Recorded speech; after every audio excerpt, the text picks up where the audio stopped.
Баршаңызға сәлем. Бүгінгі видеода мерекелік дастарханның сәнін келтіретін бауыр тортының рецептімен бөлісетін боламын.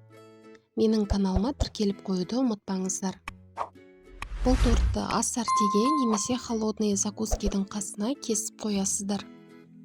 Бұл торт сіздерге сөзсіз ұнайтынына сенімдімін, ал олай болса менімен бірге видеоны соңына дейін тамашалаңыздар. Шұңғылдау ыдысымызды алып, ет тартқыштан өткен немесе блендермен езілген бауырымызды салып, үстіне жұмыртқаны және дәміне қарай тұзымызды салып, жақсылап араластырып аламыз.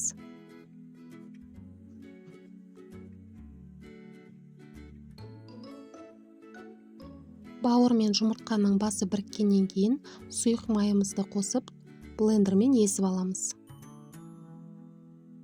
Келесі кезекте сүтімізді құямыз. Сүтіміз шикі болса да, піскен болса да маңызды емес, сонымен қатар кез келген сүт бола береді, яғни магазиндікі болсын, қолдың сүті болсын, жарай береді. Келесі кезекте аздап ұнымызды сала отырып, шетінен араластырып, қоймалжың масса шығарамыз. Ұнды көп қосудың қажеті жоқ, қатты сұйық болып кетпесе болды. Қанша мөлшерде керек екенін описанияға толықтай жазатын боламын. Құр мясорубкадан өткен бауырдың іртігі болады, бірақ ол қорқынышты емес, олай да жасай беруге болады, олай да таза піседі. Ал бірақ егер сіз іртік болғанын қаламасаңыз, онда мен сияқты блендермен бір езіп жіберсеңіз болады.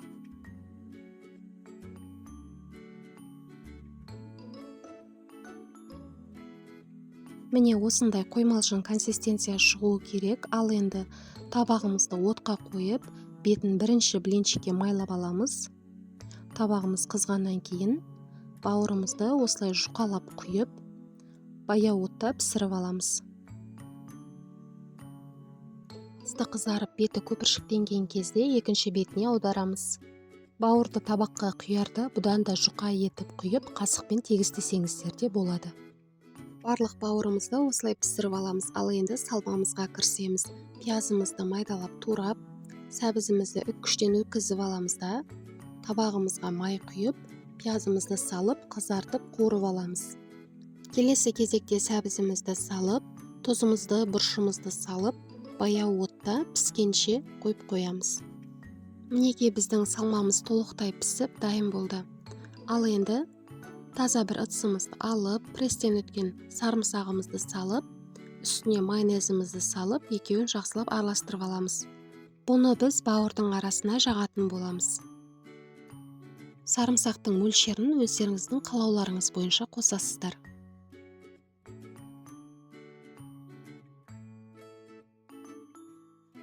Міне бізде осындай жұп-жұқа бауырдан жасалған блинчиктер дайын болды. Мен 2 еселеп істегендіктен, яғни 1 килограмм бауырға істегендіктен менде осындай көп шықты.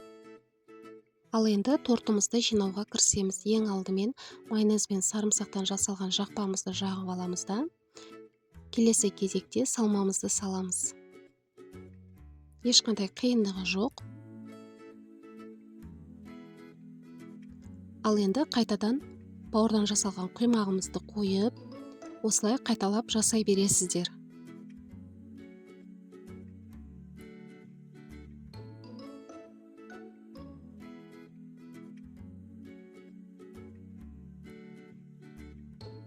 Бауыр тортымызды жинап алдық, ал енді бетін өздеріңіздің қалауларыңыз бойынша сәндесеңіздер болады.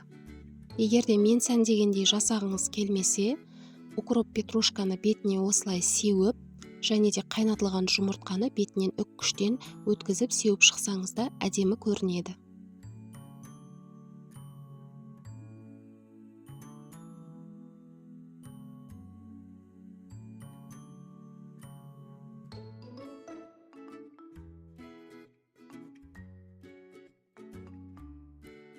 Осымен біздің бауыр тортымыз дайын болды. Егер де менің видеом сіздерге пайдалы болса, онда лайк қойып кетуді ұмытпаңыздар.